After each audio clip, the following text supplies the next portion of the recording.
Hello everyone, welcome back to Pranav channel. So இன்றைக்கி நம்மளோட சேனலில் ஒரு குக்கிங் வீடியோ தான் பார்க்க போகிறோம்.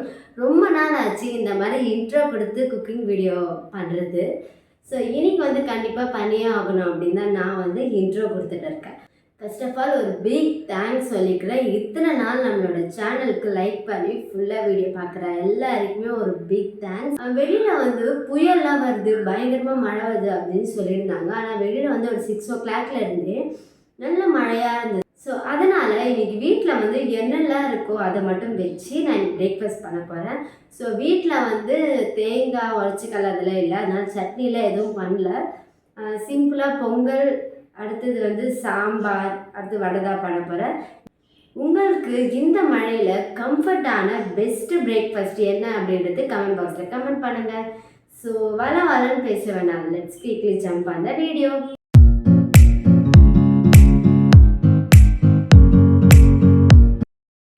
முதல்ல ஃபஸ்ட்டு சாம்பார் பண்ணுறதுக்கு நான் மைசூர் பருப்பு நல்லா ஊற வச்சு வாஷ் பண்ணி வச்சுருக்கேன். இதை இதில் சேர்த்துடலாம்.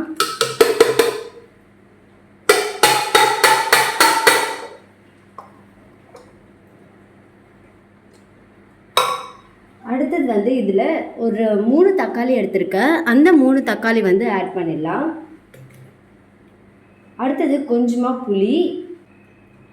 அடுத்தது பெரிய வெங்காயம் 2 சேர்த்துருக்கா. அது கொஞ்சம் சின்னதாக இருக்கிறதுனால 2 சேர்த்துருக்கா. சின்ன வெங்காயம் இருக்குது, ஆனால் அந்த இங்கே பாருங்கள், சின்ன வெங்காயம் நிறையவே இருக்குது. ஆனால் அது உரிக்கிறதுக்கு கொஞ்சம் லேட் ஆகுமே, காலையில் டிஃபன் பிரேக்ஃபாஸ்ட் சீக்கிரமாக பண்ணணும் அப்படின்ட்டு தான் நான் பெரிய வெங்காயமாக எடுத்திருக்கேன். ஸோ 2 பெரிய வெங்காயம் இதில் சேர்த்துடலாம். 1 டேபிள் ஸ்பூன் மிளகாத்தூள் சேர்த்துடலாம். கொஞ்சமாக மஞ்சத்தூள் சேர்த்துடலாம். அடுத்தது உப்பு கொஞ்சமாக சேர்த்துடலாம்.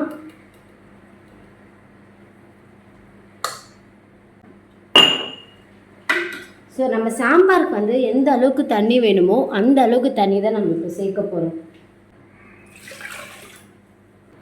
சேர்த்துட்டு இதில் கொஞ்சமாக பெருங்காயத்தூள் சேர்த்துறேன்.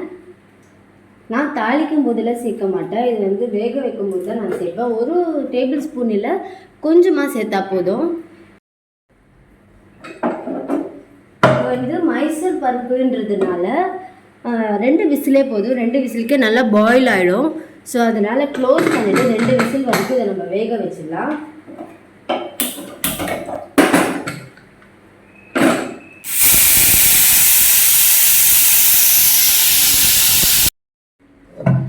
இதில் இருக்கிற இந்த தண்ணி எல்லாமே ஃபில்டர் பண்ணி தனியாக எடுத்துகிட்டு அப்படியே இந்த பருப்பு, தக்காளி, வெங்காயம் இது எல்லாமே நம்ம மத்து வச்சு இது மேஷ் பண்ண போகிறோம். நாங்கள் வீட்டில் தெலுங்கு பேசுகிறதுனால எனக்கு தமிழ் அவ்வளோவா சுத்தமாக தெரியல. கொஞ்சம் வேர்ட்ஸில் எனக்கு தெரியாது.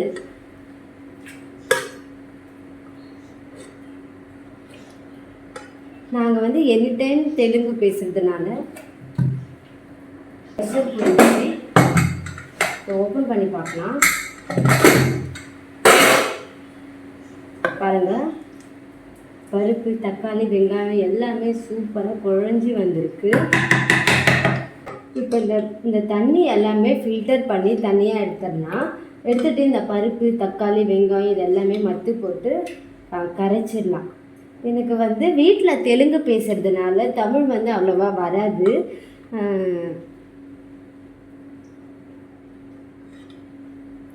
ஸோ அதனால் ஒரு சில வேர்ட்ஸ் எல்லாமே கொஞ்சம் இந்த மாதிரி தான் டிஃப்ரெண்ட்டாக இருக்கும், அட்ஜஸ்ட் பண்ணிக்கோங்க. இதில் கொஞ்சமாக கொத்தமல்லி சேர்த்து கொத்தமல்லியோட நல்லா மிக்ஸ் பண்ணலாம். இப்போ சாம்பாருக்கு தாளிச்சிடலாம். கொஞ்சமாக ஆயில் சேர்த்துடலாம். ஆயில் நல்லா ஹீட் ஆகிடுச்சு. இது கூட கொஞ்சமாக கடுகு, கொஞ்சமாக சீரகம், கொஞ்சமாக சோம்பு, அது கூட கொஞ்சமாக இஞ்சி, பூண்டு தோலோடு தட்டி வச்சுருக்க இதையே ஆட் பண்ணிடலாம். அது கூட கொஞ்சமாக கருவேப்பிலை ஆட் பண்ணிடலாம். இப்போ சாம்பாருக்கு பார்த்தீங்கன்னா இது நல்லா கோல்டு கலரில் வந்துடுச்சு. இப்போ இந்த சாம்பார் வந்து இதில் வந்து கொட்டிடலாம்.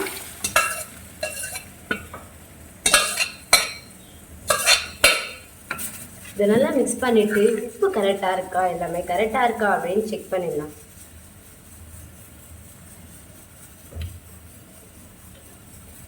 சாம்பார் எப்பவும் போல ரொம்ப டேஸ்ட்டாக வந்திருக்கு. சால்ட் மட்டும் கொஞ்சம் ஆட் பண்ணிடலாம். டிஃபனுக்கு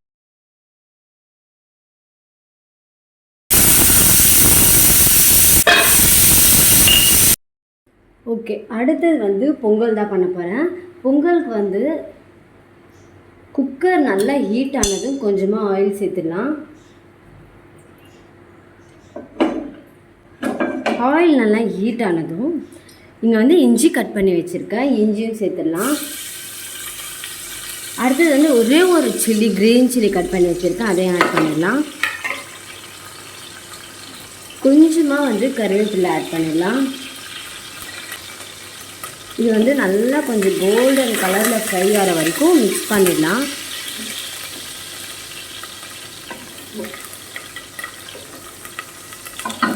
இப்போ இஞ்சி வந்து இந்த கலரில், அது லைட் கலரில் வந்தால் போதும். அடுத்தது வந்து 1 டேபிள் ஸ்பூன் ஆஃப் இது சீரகம் ஆட் பண்ணிடலாம். அடுத்தது 1 டேபிள் ஸ்பூன் மிளகு. இந்த ஸ்லிம்மில் வச்சுட்டு லைட்டாக மிக்ஸ் பண்ணிடலாம். பொங்கலில் திரும்பியும் கொஞ்சமாக பெருங்காயம் ஆட் பண்ணிடலாம். நான் ஆல்ரெடி வந்து இந்த ரைஸ் வந்து ஊற வச்சு நல்லா வாஷ் பண்ணி வச்சுருக்கேன். இப்போ இது கூட வந்து கொஞ்சமாக சிறிப்பருப்பு ஆட் பண்ணிடுறேன். சிறிப்பருப்பு ஆட் பண்ணி திரும்பவும் இதை வந்து நான் இப்போ வாஷ் பண்ண போகிறேன்.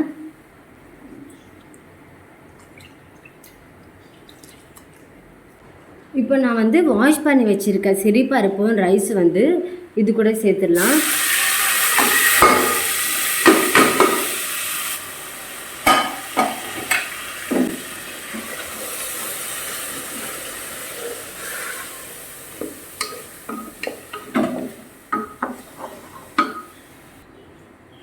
இது கூட வந்து கொஞ்சமாக சால்ட் ஆட் பண்ணிடலாம். சால்ட்டு வந்து பொங்கலுக்கு கொஞ்சமாக ஆட் பண்ணாவே கரெக்டாக இருக்கும். டேஸ்ட் வந்து தண்ணி ஊற்றினதுக்கப்புறமா டேஸ்ட் பண்ணி பாருங்கள்.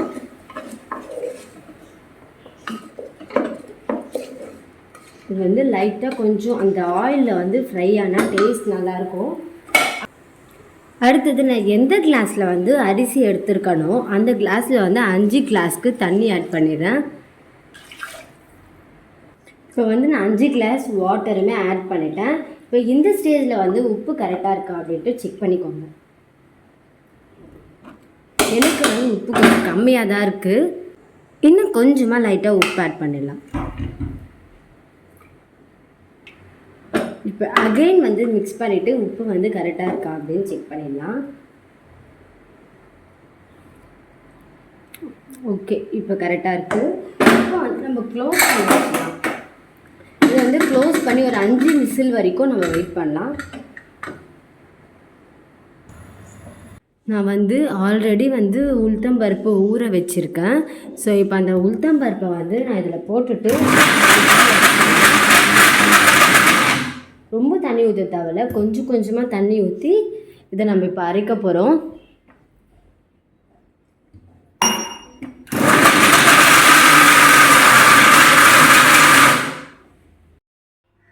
இப்போ வந்து இந்த இதில் இருந்தால் ஓகே மாவு. ஸோ தொட்டு பார்த்தாவே தெரியும், இந்த மாதிரி புஃப்னு இருந்தால் வடை வந்து சூப்பராக இருக்கும். அடுத்தது வந்து இதில் நான் என்னென்னலாம் ஆட் பண்ண போகிறேன்னா, கருவேப்பிலை வந்து நிறைய ஆட் பண்ணுவேன். அடுத்ததாக கொஞ்சமாக இஞ்சி, கொஞ்சமாக ஆனியன், ஒரு ஆனியன் போதும். ஆக்சுவலி உளுத்தம்பருப்பு வந்து கொஞ்சமாக தான் இருந்தது வீட்டில். ஸோ அதை வரைக்கும் பண்ணலாம் அப்படின்னு தான் நான் பண்ணிகிட்டு இருக்கேன். கடைக்கு போகணுன்னாலும் ரொம்ப குளிராக இருக்குது, வெளியே போகவே முடியல. கொஞ்சமாக சோடா மாவு,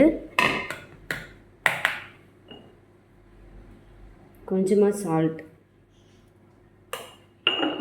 இப்போ இது நல்லா கையிலே மிக்ஸ் பண்ணிடலாம்.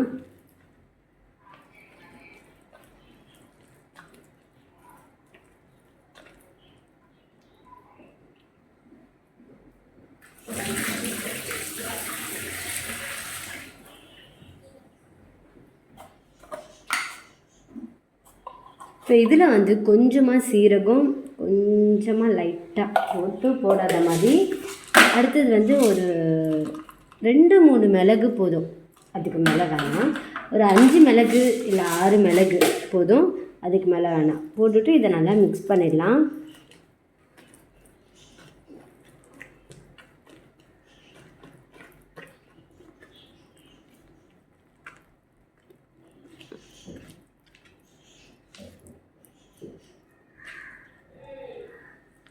மாவு பார்த்திங்கன்னா இது சூப்பராக வந்திருக்கு.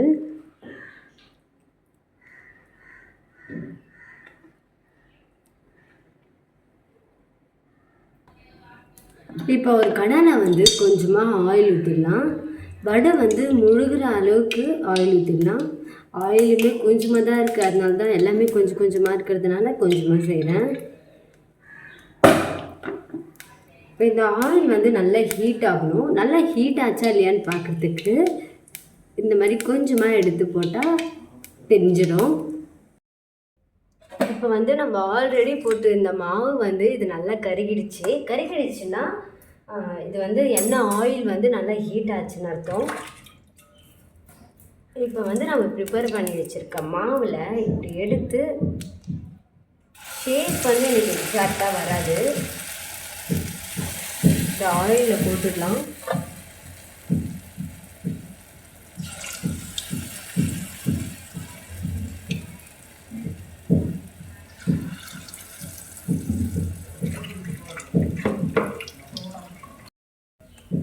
இப்போ இந்த வடையில் திருப்பி போட்டுடலாம்.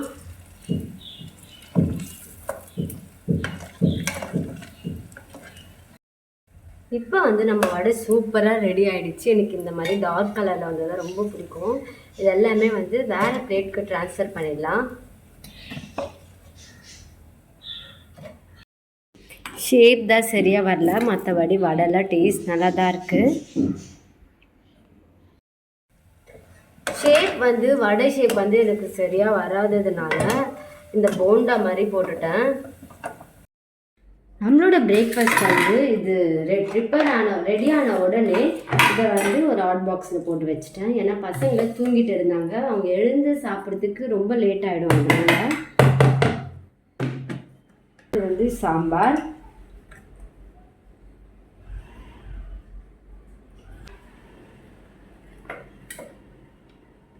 ஸோ இதுதான் என்னோட பிரேக்ஃபாஸ்ட். இது சாப்பிட்டு பார்க்கலாம். உண்மையாலே இந்த மழைக்கு சூப்பரான கம்ஃபர்டான பிரேக்ஃபாஸ்ட் வந்து எனக்கு பொங்கல் தான். உங்களுக்கு என்ன அப்படின்ட்டு கமெண்ட் பாக்ஸில் கமெண்ட் பண்ணுங்கள். தேங்க்யூ ஃபார் வாட்சிங். Bye bye.